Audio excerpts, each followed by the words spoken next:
శ్రీ సత్యసాయి జిల్లా ధర్మవరం పట్టణంలో అవినీతికి పాల్పడ్డ మున్సిపల్ కమిషనర్ను వెంటనే రాజీనామా చేసి వెళ్లిపోవాలని టీడీపీ కార్యకర్తలు మున్సిపల్ కార్యాలయం వద్ద ధర్నా నిర్వహించారు.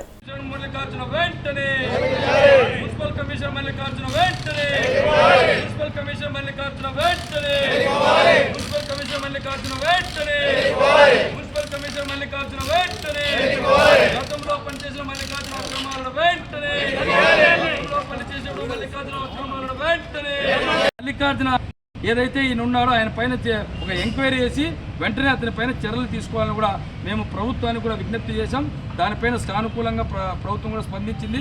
ఖచ్చితంగా ఆయన ఇక్కడికి వస్తే మాత్రము ఎటువంటి పరిస్థితుల్లోనూ అతన్ని ఉద్యోగం చేయనీయము. దయచేసి మేము ఏం చెప్తామంటే అధికారులు మాకు వ్యతిరేకం కాదు, గతంలో ఆయన చేసిన అక్రమాలను అవినీతిని మాత్రమే వ్యతిరేకిస్తున్నాం. ఆయన అవినీతిని తర్వాత ఆయన పైన అన్ని చేసిన తర్వాత విచారణ చేసిన తర్వాత మంచోడైతే ఖచ్చితంగా అతనికి మేము ఇక్కడ పూలహారం వేసి అతను తీసుకుంటాం.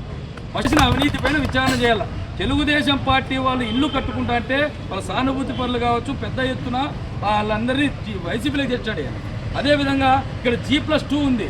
ఎవరైనా G+2కు మించి ఒక రూమ్ కడితే వాళ్ళ దగ్గర డైరెక్ట్ పోయి జేసీబీ తీసుకొని పోయి పూర్తి చేస్తాను డబ్బులని 10 లక్షల రూపాయలు వసూలు చేశాను. అవన్నీ అక్రమాలు ఉన్నాయి. అవన్నీ చేసిన తర్వాతే ఆయన కరెక్ట్గా ఉన్న తర్వాత ఇక్కడ తీసుకుంటారు ఆయన.